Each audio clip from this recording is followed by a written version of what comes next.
Et j'ai une bonne nouvelle pour vous tous qui suivez Teach et qui aimez cette émission depuis quelque temps.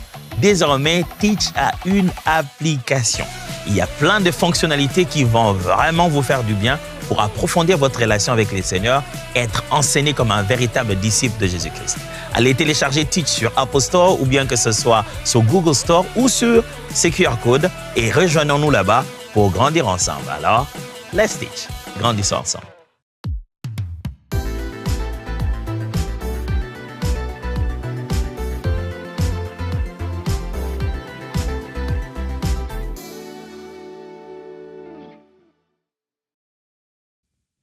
Bienvenue sur Teach, votre émission d'enseignement et de maturité spirituelle.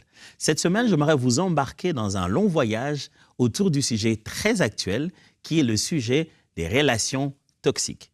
Oui, bien sûr, le mot « relation toxique », vous ne trouverez pas dans la Bible, mais le concept selon lequel la qualité des relations entre les êtres humains peut influencer leur vie psychologique, spirituelle et même physique, soit qu'une personne ou une autre dans cette relation fait pression ou devient dépendante, ça peut complètement changer la vie de l'individu, empoisonner son quotidien au point que cette relation qu'il entretient devient simplement toxique. Et bien ça, il y en a clairement dans la Bible et les exemples en sont légion. Souvenez-vous de la fois où vous vous êtes dit « Je pense que ces gens, ces amis, je ne peux plus rester avec eux. Ma vie n'est plus la même à cause de l'influence que j'ai subie à force de rester avec eux. » Nous allons explorer cela au niveau biblique, psychologique, social, et on va surtout comprendre comment s'en remettre si on a subi cela, et surtout comment réparer si on a été nous-mêmes l'élément toxique de la relation. Alors, let's teach. Grandissons ensemble.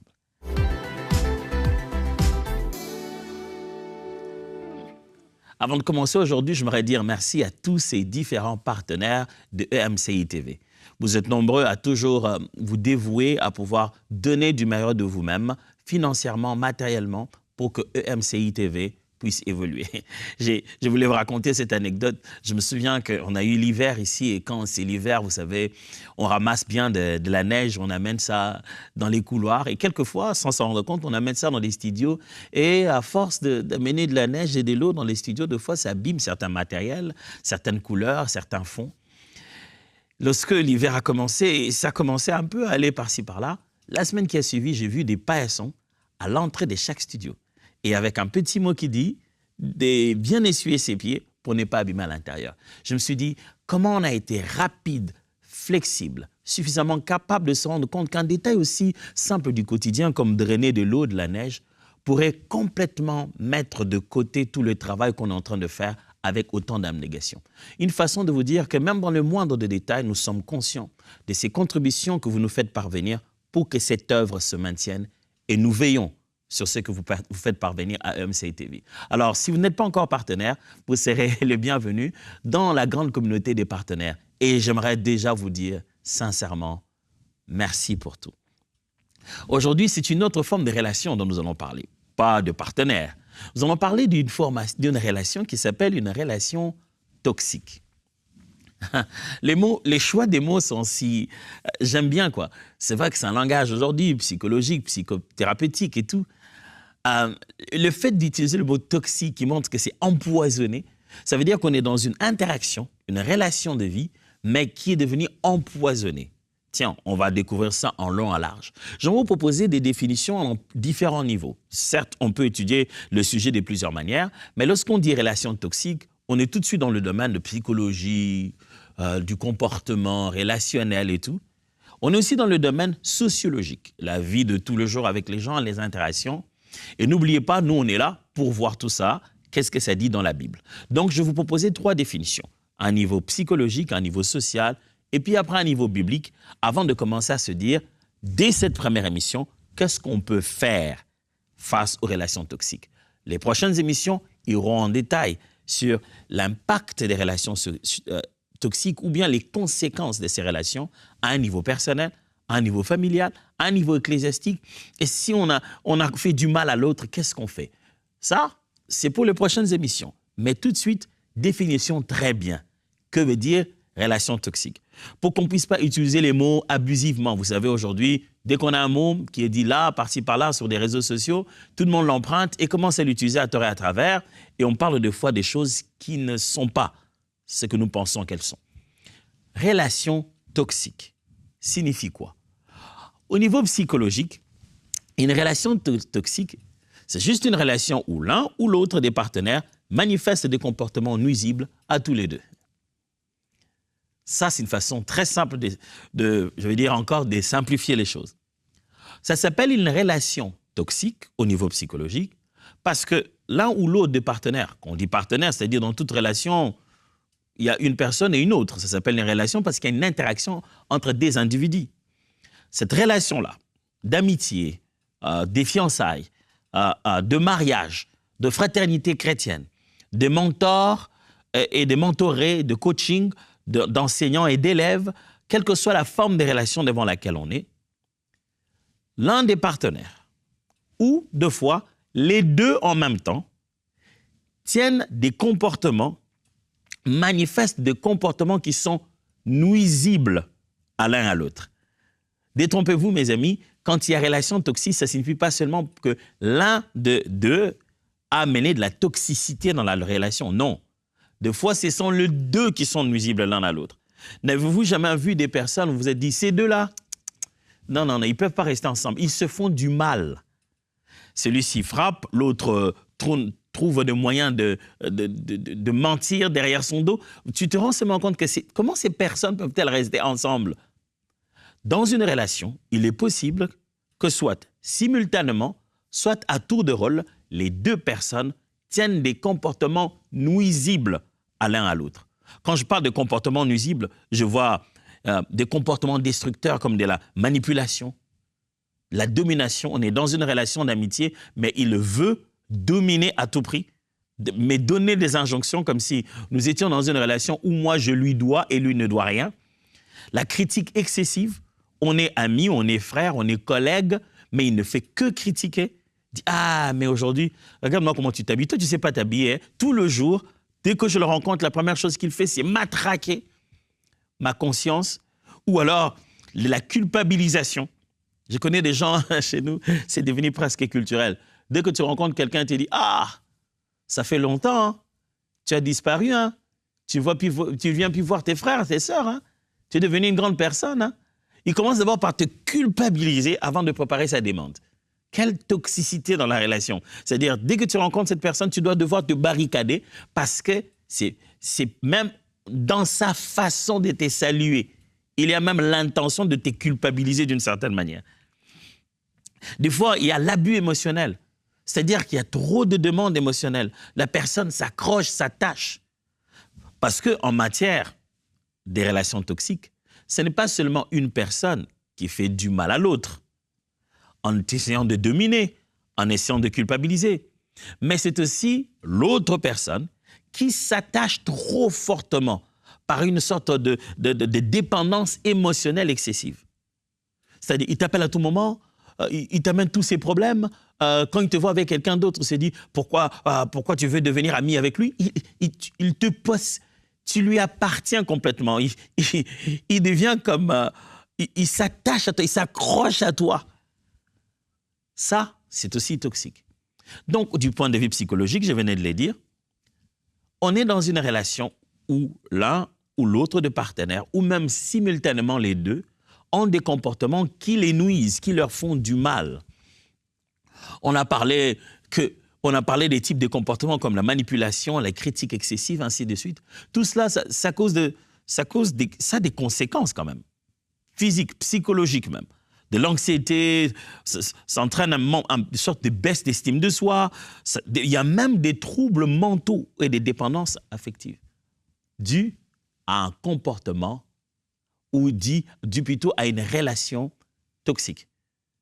Des fois dans le contexte de mariage, des fois dans les contextes de relations à long terme, quelqu'un subit tellement de la toxicité de la part de l'autre au point que, en sortant de ce mariage, il est directement en asile psychiatrique. Parce qu'on l'a matraqué tout au long de ce mariage-là, qu'on l'a épousée elle, donc on a tous les droits de la vie sur elle, c'est elle qui doit préparer, tout faire. Elle ne sait plus si elle est femme mariée ou esclave, parce qu'on l'a matraquée dans la tête en se disant « tu m'as épousé, donc c'est toi l'homme, tu dois tout prendre soin de moi ». Il se demande à un moment s'il a un robot, une machine. Une relation peut atteindre un degré de toxicité. Je ne parle pas des petites incompréhensions. Je parle d'un schéma psychologique dans lequel l'un ou l'autre des partenaires a pris une position des bourreaux en train de terroriser la victime. Là, on a vu la définition psychologique de ce qu'on appelle ici une relation toxique. Regardons cela du point de vue social, du point de vue des interactions humaines dans la société de tout le jour. Socialement, on dirait, du point de vue sociologique, une relation toxique est celle où une personne exerce une domination ou exploite l'autre. Dans les relations sociales, dans la vie de tout le jour, le besoin d'échanger, de partager les mêmes espaces, de partager les besoins, les intérêts, de se rencontrer, il existe des types de relations où une personne te met complètement à son service sans te le dire. Tu vis à son bénéfice. Il te manipule. Il tient la télécommande de la relation. Quand lui prend le téléphone pour appeler, il a déjà un agenda caché et il t'a appelé pour te faire fonctionner à sa guise. En fait, tu es sa chose. Tu es son instrument de plaisir, son instrument de torture, son instrument de récolte financière. Il a un plan, un projet, il te fait que tu es sa marionnette. Il t'exploite et il domine sur toi. Du point de vue sociologique, donc, c'est un type d'interaction sociale qui est perpétué, un système qui est établi par l'inégalité. On fait un schéma d'inégalité sociale. Des fois, c'est influencé par nos cultures. Hein. On est dans une culture où, non, le grand frère, c'est le grand frère, la grande sœur, c'est la grande sœur, et on exagère ça. Hey, écoutez-moi bien, ne confondez pas. La Bible enseigne cette façon hiérarchique de partager l'autorité familiale. Depuis l'homme et la femme, depuis les parents et les enfants. Les degrés de responsabilité sont différents et donc on a des devoirs différents. On donne respect à qui mérite respect et la Bible l'enseigne. Autant les parents aiment les enfants devraient respecter leurs parents et c'est une loi avec promesse. Mais ce que j'essaie de dire ici, je parle du fait que nos cultures, nos systèmes, de fois même nos églises, nos milieux de vie sociale perpétuent, cautionnent, encouragent par le fait que leurs énoncés sont trop globaux, ça perpétue un schéma de domination qui fait que certaines personnes de position élevée abusent de leur position sur les autres. Au nom d'être grand frère, il humilie quelqu'un qui n'est même pas son frère de sang, mais parce qu'il est plus âgé et qu'ils sont dans la même église, il ose le parler avec un tel degré d'humiliation. Chaque fois qu'il arrive à la chorale, c'est pour humilier les autres. C'est quel genre de relation? Quand il est là, il dit même tout haut à tout le monde. Moi, je n'encourage personne, hein, parce que si on vous encourage, vous allez vous prendre la tête. Moi, c'est quand c'est mal que j'en parle. Oh, ça, c'est une relation tournée vers ce qui est mal. Tu es là pour chercher la petite bête et la grossir jusqu'à ce que je me sente mauvais. Ça, le système social est en train de cautionner une oppression émotionnelle sur d'autres personnes. Cette relation commence à devenir toxique. Et je suis désolé de le dire que les milieux de vie comme la famille, influencés par la culture du peuple, les milieux de vie comme les églises, influencés par des cultures ecclésiastiques, des milieux de vie comme les écoles, les cercles politiques, chaque organisation sociale a tendance à cautionner un système qui fait que très facilement des personnes à des positions élevées ont tendance à opprimer les autres. Là où ça va être choquant, c'est quand vous allez découvrir que dans notre siècle, le pouvoir a changé de côté. Le pouvoir n'est plus à la majorité ni aux aînés. Maintenant, on a créé un système où le pouvoir est entre les mains de la minorité qui autrefois était opprimée. Si avant, c'était les parents qui faisaient tellement de pression, qui étaient agressifs, qui tabassaient les enfants, ça n'a pas disparu, ça continue. Mais on a voté tellement de lois que maintenant, les enfants sont devenus manipulateurs, pleins de pouvoir. Dans mon métier d'enseignant, il n'y a rien qui te traverse les cœurs, qui te fasse mal, comme quand un étudiant ou un élève s'élève dans la salle, fait des bêtises, perturbe la quiétude, et tu n'as aucune menace à lui faire. Il dit, hey, qu'est-ce que tu as à dire? Qu'est-ce que tu as à dire? Ose dire, je vais appeler la police et je vais dire que tu as abusé de moi. Il a maintenant, la minorité qui autrefois était victime s'est transformée en bourreau. Si bien que la toxicité des relations aujourd'hui ne vient plus nécessairement de personnes en position supérieure. Ça vient maintenant de ceux qui savent qu'avant tout jugement, on leur accordera déjà les bénéfices de doute parce qu'ils sont en position de victime. Maintenant, ce sont eux qui font souffrir les autres. Quel que soit qui fait souffrir l'autre, cette relation-là est toxique lorsque l'un a tendance à vouloir dominer et exploiter l'autre. Oh, que des membres d'église exploités par des pasteurs ou de soi-disant prophètes, financièrement, matériellement,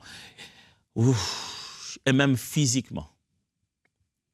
Que des gens, des partisans des partis politiques exploités financièrement. Que de soi-disant fiancés exploités financièrement. Il sait que quand il appelle 2-3 fois, il sait que tu aimes écouter des belles paroles. Oh, ma chérie, mon petit bébé, il parle, tu sais, ces derniers temps, tu me manques. Là, il venait de s'aimer. Parce que d'ici le soir, il va te demander d'emprunter 20 € ou 200 €. Il a quelques courses à faire. Et quand il emprunte, il ne remet jamais. Tu ne te rends même pas compte que tu es entré dans un système où tu es en train de donner des crédits qui ne retournent pas. Un bon matin, il va te dire, je pense qu'on va faire une pause, je ne ressens plus rien. Il ne ressent plus rien depuis que tu lui as dit que tu n'as plus d'argent. Ce n'était pas une relation amoureuse. C'était juste un gigolo qui a trouvé un système pour exploiter tes poches en titillant tes émotions. Je prie Dieu qu'il te sorte des relations toxiques de façon définitive au nom de Jésus.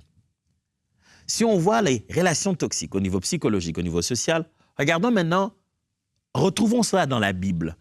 Selon l'angle de vue biblique, que voudrait dire des relations toxiques? Voilà ce que je vous propose. Selon la Bible, une relation toxique, c'est une relation qui va à l'encontre des principes prônés par Dieu. Vous ne trouverez pas ça comme ça dans un verset biblique. Mais lorsque le concept des relations toxiques questionne la Bible, voici comment la Bible y répondrait. Lorsqu'on est dans un contexte où, dans la relation, une personne exploite l'autre, où les comportements sont nuisibles des uns des autres, des exemples qu'on a pléthore dans la Bible considérait que cette relation est perturbée, elle est empoisonnée. Pourquoi? Parce qu'elle va à l'encontre des principes prônés par Dieu pour l'interaction relationnelle. N'oubliez pas, le Dieu de la Bible est un Dieu de relation. C'est pourquoi il se fait appeler par des noms comme père, époux. Ça, ce sont des noms des relations. Le Dieu de la Bible, c'est le Dieu qui va être en contact avec les gens. S'il y a quelqu'un qui sait comment fonctionnent les relations, eh bien, ce Dieu, non seulement sait comment fonctionnent les relations, mais il est le premier à avoir établi une relation. C'est lui qui nous a créés et qui a commencé à entrer en relation avec nous.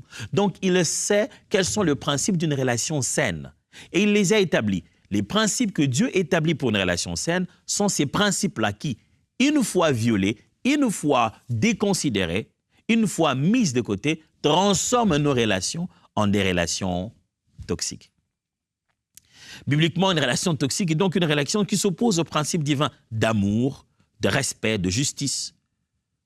Là où Dieu veut que dans une relation, les gens s'aiment sincèrement, là où Dieu veut que dans une relation, les gens se respectent sincèrement, il n'y a plus ni respect, ni amour, ni considération, ni patience, ni toutes sortes de vertus que la Bible prône au sujet de l'amour. Quand ces choses commencent à s'envoler dans une relation, la nature divine de la relation se perd et le sens biblique de la relation se perd, c'est qu'il en reste est très toxique. Et alors, très toxique. Laissez-moi vous lire quelques textes de la Bible, parce qu'on a commencé beaucoup des définitions. Hein? On est allé de psychologie, de sociologie. J'ai donné l'angle biblique des relations toxiques. Lisons maintenant la Bible. Proverbe chapitre 22, versets 24 à 25. « Ne te lie pas d'amitié avec un homme coléreux, et ne fréquente pas celui qui s'emporte pour un rien, de peur d'acquérir les mêmes comportements et de mettre ta vie en péril. Wow! Le sage dit ceci. Ne deviens pas ami, c'est-à-dire n'entre pas en relation d'amitié, ne fréquente pas quelqu'un qui est coléreux. Il montre le comportement toxique d'une personne. Quelqu'un qui s'emporte, quelqu'un qui ne sait pas gérer sa colère, n'est pas une personne avec qui rester en relation. Pourquoi? Il dit, ne fréquente pas celui qui s'emporte pour un rien, de peur d'acquérir le même comportement et de mettre ta vie en péril. Il dit, le principe sous-jacent ici, c'est que dans une relation, l'influence est inévitable. Si tu es dans une relation avec quelqu'un, il t'influencera.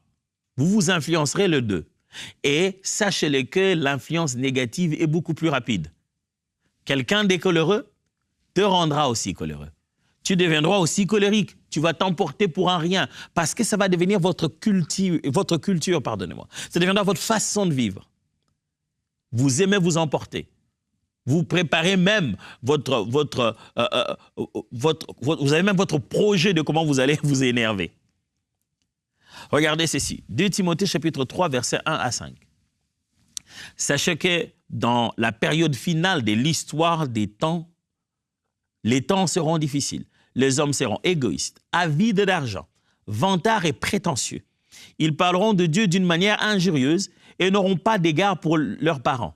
Ils seront ingrats, dépourvus de respect pour ce qui est sacré, sans cœur, sans pitié, calomniateurs, incapables de se maîtriser, cruels, ennemis du bien, emportés par leur passion et enflés d'orgueil. Ils seront prêts à toutes les trahisons. Ils aimeront le plaisir plutôt que Dieu. Certes, ils resteront attachés aux pratiques extérieures de la religion, mais en réalité, ils ne voudront rien savoir de ce qui en fait la force. Détourne-toi de ces gens-là. Paul fait un tableau du comportement des êtres humains dans les derniers jours, chose que nous sommes en train de vivre. Et dit, ne sois pas en relation avec eux. Ces gens-là sont toxiques. Dans les derniers jours, le monde va devenir de plus en plus toxique. Les gens vont se promener avec un venin de comportement, un venin dans les paroles. Les gens seront venimeux, les gens seront empoisonnés, toxiques. Et en contact avec eux, cette relation ne peut être que toxique. Alors aujourd'hui, je me suis dit, ne nous limitons pas qu'aux définitions, proposons au moins certaines choses, tout de suite, qui pourraient vous aider, en vous intéressant à ce sujet dès à présent, de commencer à trouver des relations. J'allais dire, de commencer à trouver des solutions. Parce que votre relation toxique, vous allez y rentrer juste après avoir suivi cette émission. Ah oui, vous allez l'appeler ou bien il va vous appeler. Mais qu'allez-vous faire? Comment s'en sortir? Je vous propose rapidement 5 choses, juste comme des astuces à utiliser aujourd'hui avant que nous puissions nous plonger profondément sur ce sujet. 1. Prier et rechercher la sagesse de Dieu. Après avoir écouté cette émission, après l'avoir suivie, une chose que vous pouvez déjà faire pour trouver une solution, prier. Pasteur, je ne fais que prier. Maintenant, tu sais ce que c'est qu'une relation toxique. Prie maintenant, sur base de ça, en cherchant la sagesse de Dieu. Jacques chapitre 1, verset 5 dit, « Si l'un de vous manque de la sagesse nécessaire, qu'il la demande de Dieu, et il la lui donnera, car à tous, il distribue ses dons généreusement, en toute simplicité, sans adresser le moindre reproche. » Dieu donne la sagesse à qui il le demande. Alors, il est important que vous puissiez commencer à prier sur l'aspect même toxique de la relation. Posez-vous la question, Dieu, est-ce que cette relation n'est-elle pas en train de m'empoisonner? Ce n'était pas une question que vous posiez avant dans la prière. Priez et dites, Dieu, je sens que cette relation m'empoisonne. Donne-moi la sagesse d'en sortir, parce qu'il faut de la sagesse. Deuxièmement, établir des limites claires et s'éloigner si cela est nécessaire. Ou on va prendre plein de choses pendant cette semaine, mais dès aujourd'hui, sur les choses que je viens de dire, si vous avez remarqué que vous êtes toxique à quelqu'un ou quelqu'un vous est toxique, commencez à retravailler les limites. Souvent, les relations deviennent toxiques quand les gens débordent les limites ou parce que nous n'y avons pas placé des limites. Elles n'étaient pas claires. Alors, redessine les limites ou redessine les limites maintenant Et s'il faut t'éloigner, parce que la personne n'arrive pas à vivre les limites, éloigne-toi. Parce que je t'assure, les relations toxiques peuvent finir très mal. 3.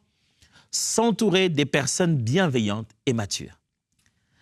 Si tu veux quitter une relation toxique, c'est aussi un moyen efficace que de pouvoir chercher des relations saines. Pour se libérer de la toxicité de cette relation, tu dois aussi t'enrichir d'un souffle nouveau, des relations pures. Les gens des relations pour lesquelles tu veux te dire « je préfère rester avec lui, avec elle ». Je ne parle pas là de la difficulté des tempéraments et des personnalités qui nous rendent nos relations assez capricieuses ou différentes, mais je parle des relations toxiques desquelles il faut sortir et je parle des relations bienveillantes. Même si ces personnes ne sont pas comme toi, ne parlent pas comme toi, mais il fait beau de vivre avec elles. Elles sont différentes, mais elles sont bienveillantes. Elles sont différentes, mais elles sont matures. C'est quand tu te mets à vivre des relations stables, sincères, authentiques, que ça se met à te guérir de toutes les douleurs causées par les relations toxiques. Proverbe 11, 14 dit « Quand la prudence fait défaut, le peuple tombe, et les saluts est dans le grand nombre de conseillers. » Voyez, tu t'entoures des bonnes personnes matures capables de te donner les bons conseils dans la vie. La Bible dit le salut est dans ce chemin-là, c'est-à-dire qu'il y a clarté de vie, tu es sauvé du danger, tu es arraché des projets macabres de l'ennemi, tu as l'orientation dans ta vie parce que tu es entouré des personnes capables de te donner de conseils. 4. Cherche une guérison intérieure avec Dieu. Si tu te rends compte que tu as vécu ou tu es en train de vivre une relation toxique, je t'en supplie, cherche une guérison avec Dieu. Ça ne suffit pas de se réveiller et d'aller dire à la personne, vraiment, toi, tu es toxique. Ça, c'est ce qu'on nous enseigne ces derniers temps. Toi, tu es vraiment très toxique pour moi. Et alors? C'est parce que tu dis à la maladie qu'elle est maladie, tu en es guéri? Il faut chercher la guérison. D'ailleurs, quand tu dis à quelqu'un, tu es toxique pour moi, je n'en connais pas beaucoup qui vont dire oui. Hein. Certains prendront ça carrément de l'insulte. Moi, toxique, c'est pas toi qui m'appelles tout le temps là. Mais c'est parce que tu me fais la pression en disant, tu ne m'as pas appelé depuis le matin. Alors, ce n'est pas en parlant à ton problème qu'il va devenir une solution. C'est en cherchant la vraie solution. Jésus-Christ est venu pour guérir ceux qui ont le cœur brisé. Et enfin, 5, solliciter un accompagnement pastoral ou psychologique. Quand on est blessé par des relations toxiques, mes amis, on a besoin d'en parler. On a besoin de parler à quelqu'un d'autre. Ce n'est pas en vain que Dieu a conçu cette méthode selon laquelle il faut se confesser des péchés les uns les autres. Il aurait pu juste dire, venez dans ma présence parler, on va éliminer ça. Il dit non, des fois, il faut en parler avec les autres êtres humains. Cherchez de l'aide. Cherchez de l'aide, voyez un homme de Dieu, voyez un pasteur, voyez quelqu'un d'autre. Peut-être que vous subissez ça dans votre église. Allez, sans vouloir aller exposer, cherchez de l'aide ailleurs. Demandez à quelqu'un de vous écouter et vous donner des pistes pour pouvoir sortir de cette douleur, de cette dépendance. On vient de commencer aujourd'hui un sujet, je vous assure, va être très, très intéressant. Mais voici mon conseil. Ne suivez pas cet enseignement en vous disant « je subis de la toxicité, quelqu'un est toxique pour moi ». Dites-vous aussi, il est possible que moi, je sois l'élément toxique de la réunion, de la relation. Alors pour ça, soyez sincère avec vous-même et laissez la parole de Dieu vous dire la vérité. Et lorsque la vérité sera en face, appliquez ce qui est écrit selon la vérité. Pour moi, je vous dis, voyons-nous demain et approfondissons tout ceci dans les profondeurs qui vont tout changer. Let's teach, grandissons ensemble.